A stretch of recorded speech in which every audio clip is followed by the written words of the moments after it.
नमस्कार मित्रांनो, तुम्ही असं कधी ऐकलंय का की एखाद्या व्यक्तीने एका बार डान्सरवर एकाच रात्री तब्बल 93 लाख रुपये उधळले असतील? हो, हे खरं आहे. आपण आज एका अशाच व्यक्तीबद्दल जाणून घेणार आहोत ज्याने भारताला तब्बल 30,000 कोटी रुपयांचा गाडा घातला होता. त्याचं नाव आहे अब्दुल करीम तेलगी. नमस्कार, मी अंशु पडसर आणि तुम्ही पाहत आहात कट्टा एक्सप्रेस. चला तर सुरुवात करूया आजच्या व्हिडिओला. चला तर जाणून घेऊया कोण होता तेलगी. तेलगी हा मूळचा कर्नाटक मधील खानापूरचा राहणारा होता. त्याचे वडील रेल्वेमध्ये कामाला होते. त्याच्या वडिलांना डायबिटीज होता. जेव्हा तेलगी 7 वर्षाचा होता त्यावेळेला त्याच्या वडिलांचा मृत्यू झाला. मृत्यूनंतर तेलगी व तेलगीच्या भावावर पूर्ण घराची जबाबदारी आली. तेलगी हा दिवसा स्टेशनवर फळे विकत. पण जेव्हा ही सगळी घटना घडत होती त्यावेळेला त्याची परिस्थिती जरा बिकटच होती. त्यामुळे तेलगीने आपले शिक्षण काही सोडले नाही. तेलगी दिवसा कॉलेजला जात व त्यानंतरचे पूर्ण वेळ तो फळे विकत. हे चालू असताना त्याने खानापूरमधील सर्वोदय विद्यालयामधून बीकॉमची डिग्री घेतली. बीकॉमची डिग्री पूर्ण करत असताना त्याने दिवसा कॉलेज पूर्ण केलं व त्यानंतरचा वेळ त्याने स्टेशनवर फळे विकायला घेतले. बीकॉमची डिग्री झाली त्यानंतर त्याने कर्नाटकमध्येच एका कंपनीमध्ये 3800 रुपये महिना म्हणून कामाला लागला. आता हे सर्व ऐकताना आपल्याला वाटेल की एका मोटिवेशन देणाऱ्या किंवा एका चांगल्या व्यक्तीबद्दल आपण ऐकून घेतोय, पण असं नसताना ही एका गुन्हेगाराबद्दलची कहाणी आहे. 3800 रुपये पगार चालू असताना तेव्हा त्याला तेवढ्या पैशात त्याचा संतुष्ट झाला नाही. त्यामुळे तो मुंबईकडे आला. मुंबईमध्ये आल्यानंतर त्याने 3-4 कंपन्यांमध्ये काम केले, पण त्या ठिकाणी सुद्धा त्याला जेवढा हवा तेवढा पैसा तिथे भेटला नाही. त्यानंतर त्याने एका हॉटेलमध्ये ॲज अ मॅनेजर म्हणून काम केले. त्या ठिकाणी त्याचं शाहिदा खान या नावाच्या मुलीसोबत लग्न झालं. त्यानंतर त्या हॉटेलमध्ये जेव्हा तो काम करत होता त्याचे मित्र त्याला सांगत असे की सौदी अरेबियाला भारतातले लोक जातात व तिथून जाऊन पैसे छापतात. हे ऐकल्यानंतर तो सुद्धा भारतातून बाहेर सौदी अरेबियाला गेला. तिथे गेल्यानंतर त्याने सांगितल्याप्रमाणे पैसा छापला, पैसे कमवल्यानंतर त्याला त्याच्या बायकोची व पोरीची आस लागत होती. त्यामुळे तो पुन्हा भारतात आल्यानंतर त्याला हे लक्षात आलं, भारतातून सौदी अरेबियाला जाणारे जे लोक आहेत त्यांची भरपूर मोठ्या प्रमाणात पसंती आहे, पण त्यांच्याकडे असणारे जे डॉक्युमेंट आहेत ते पर्याप्त नाही. कुणाची 10वी पास नाही, कुणाची 12वी पास नाही. त्यामुळे त्याने हे सर्व गोष्ट लक्षात घेतल्यानंतर त्याने एक दुकान उघडले. त्या दुकानाचं नाव म्हणजे अरेबियन मेट्रो ट्रॅव्हल्स.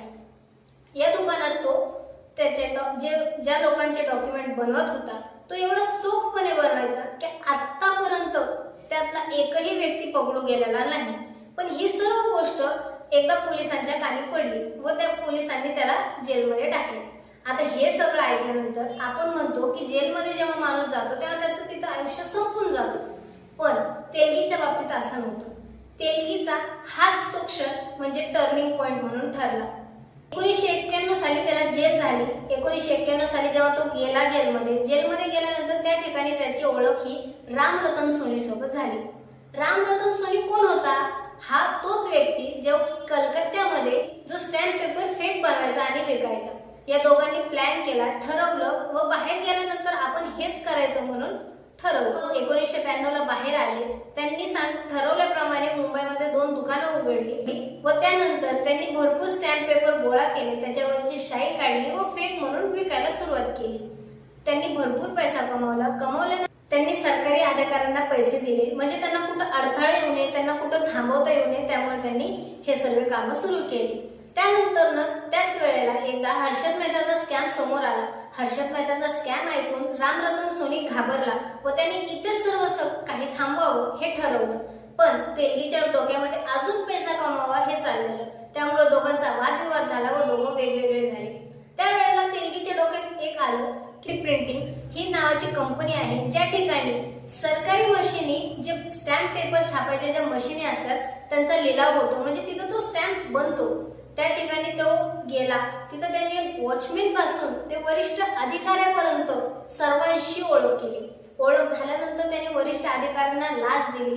त्याने जेव्हा एका वरिष्ठ अधिकारी जो होता त्याला सांगितले की बाबा तू मशीन बनव, मशीनची जास्त तोडफोड करू नको व जशी आहे तशीच तू आम्हाला दे. त्याने हे सगळे प्लॅन रचल्यानंतर जो लिलाव होणार होता त्या दिवशी त्या लिलावाच्या वेळेला तिथे सर्व माणसं हे आपलेच नेमले. म्हणजे का तर जी मशीनची जी पार्ट होते ते सर्व पार्ट तोडून फोडून भेटणार होते, म्हणून त्याने ती सर्व माणसं तिथे रचली. सगळा लिलाव झाला, सगळी मशीन आली. मशीन जेव्हा आली त्याच्या हातात, त्याच्या ताब्यात आल्यानंतर जी मशीन रिपेअर करतो तो सुद्धा माणूस त्याने तिथलाच निवडला. मशीन रिपेअर झाली. रिपेअर नंतर जो कागद आणि शाई भेटती तो सुद्धा त्याने त्याच अधिकाऱ्यांकडून लाखो रुपये देऊन घेतला. त्यानंतर त्याने तिथून त्या मशीनमधून स्टॅम्प छापायला सुरुवात केली. आता तुम्ही एक विचार करा, तुम्हाला कसं वाटतं जेव्हा एखाद्या रिझर्व्ह बँकेतून पैसे छापायची मशीन आहे आणि एकीकडे तेलगीची स्टॅम्प पेपर छापायची मशीन, दोघांकडून तेवढाच पैसा, म्हणजे त्याने या 5 वर्षात करोडो रुपये छापले, भरपूर पैसे छापले. या 5 वर्षात त्याने 350 MBA करणाऱ्यांची टीम बनवली. म्हणजेच आपण असं सुद्धा म्हणू शकतो पूर्ण भारतावर त्याने त्याचं स्वतःचं साम्राज्य निर्माण केलं होतं. ज्या ठिकाणी एखाद्या ऑफिसमध्ये जे स्टॅम्प पेपर आहेत त्या 3% भेटतात, 3% सवलत देऊन भेटतात, त्याच ठिकाणी ते 30% कमिशन देऊन स्टॅम्प पेपर देत असे. असं करण्यामुळे त्याचा व्यापार धंदा अजून वाढला. हे सगळं करत असताना एकदा मुंबईमध्ये असणारे एक प्रचलित बार म्हणजेच टोपाज बार, या ठिकाणी तेलगी भरपूर वेळा यायचा आणि हीच चर्चा सर्वीकडे पसरलेली होती. ती म्हणजे कोणती? टोपाज बार मध्ये एक बार डान्सर, तिचं नाव म्हणजे तरन्नुम खान, ही हुबेहूब माधुरी दीक्षित सारखी दिसायची. माधुरी आणि ह्या दोघांची चर्चा पूर्ण मुंबईमध्ये पसरली होती की हे दोघं प्रेम प्रकरणामध्ये आहेत. ते दोघं पुढे जाऊन लग्नही करणार आहेत, पण त्यांनी लग्न तर केलं नाही. आणि हीच एक बातमी समोर भरपूर प्रमाणात वाढली. ती म्हणजे जेव्हा तरन्नुम खान बारमध्ये नाचत होती, डान्स करत होती, त्यावेळेला तिच्यावर तेलगीने 93 लाख रुपये उधळले होते. आणि दुसऱ्या दिवशी पूर्ण पेपरची फ्रंट पेज मध्ये हीच बातमी सगळीकडे पसरली. आणि त्यानंतर जेव्हा ही बातमी पसरली, यानंतर तेलगी हा सर्वांच्या नजरेत आला. नजरेत आल्यानंतर भरपूर पोलिसांनी त्याचा शोध घ्यायचा सुरुवात केली, पण तेलगी काय हाती लागला. एकदा असंच चालू असताना तेलगीचा ट्रक हा बेंगळूरकडे जात असताना त्याच्यामध्ये पूर्ण स्टॅम्प पेपर होते हे एकदा पोलिसांना कळले व त्यांनी त्या ट्रकला पकडले. पूर्ण माहिती काढल्यानंतर हे कळले की ते जे ट्रक आहे ते पूर्ण तेलगीचा आहे. ही जेव्हा बातमी पसरली त्यानंतरच पोलिसांनी त्याला शोधायचा प्रयत्न केला, पण कुठंच तेलगी हा सापडत नव्हता. त्यानंतर पोलिसांना एक टिप मिळाली की तो अजमेर शरीफला डोकं टेकवायला येणार आहे. हे पोलिसांना कळताच त्यांनी अजमेर शरीफला गेले व त्यांनी त्यांचा पूर्ण सापळा रचला. रचल्यानंतर जसं सांगितल्याप्रमाणे तो तिथं आला, त्याने डोकं टेकवलं आणि डोकं टेकवल्याप्रमाणेच लगेच त्यांनी पोलिसांनी तेलगीला पकडले. पकडल्यानंतर पोलिसांना ही त्यांची सुवर्ण संधी वाटली. का तर जर ह्याचा वापर करून आपण पैसा छापू शकतो, म्हणून पोलिसांनी सुद्धा त्याला जेलमध्ये न ठेवता कधी फ्लॅटवर तर कधी 5 स्टार हॉटेलमध्ये सुद्धा ठेवले. आणि हे सर्व चालू असताना ठिकाणी पोलिसांना 4-5 हजार पगार होता, त्या ठिकाणी त्याच पोलिसाकडे 100 ते 200 करोड रुपयाची संपत्ती होती. आणि हे सर्व न्यूजवाल्यांच्या लक्षात आलं. न्यूजवाल्यांनी टीका टिप्पण्या केल्या. त्यानंतर सरकारने SIT स्थापन केली. जेव्हा SIT स्थापन झाली, SIT स्थापन झाल्यानंतर भरपूर मोठे खुलासे झाले.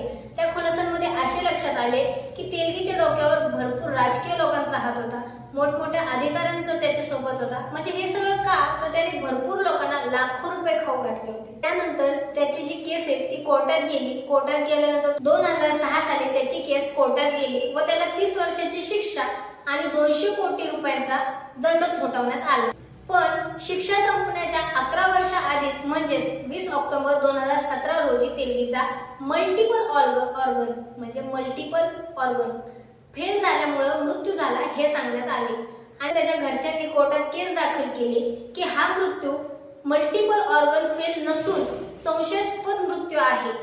तर मित्रांनो, जेव्हा तेलगीचा मृत्यू व्हायच्या आधी त्याने त्याच्या बायकोला शेवटची इच्छा म्हणून एक पत्र लिहिले होते. त्या पत्रामध्ये त्याने जेवढे पण स्कॅम मधून कमवलेली संपत्ती आहे त्याने ती देशाच्या वाढीसाठी दान करावी. आणि हीच गोष्ट आपल्यासाठी त्याने सहानुभूती म्हणून मागे ठेवली. तुम्हाला हा व्हिडिओ कसा वाटला हे कमेंट बॉक्स मध्ये नक्की सांगा. आणि आपल्या कट्टा एक्सप्रेस या चॅनलला जर अजून सबस्क्राईब नसेल केलं तर जाऊन आत्ता सबस्क्राईब करा.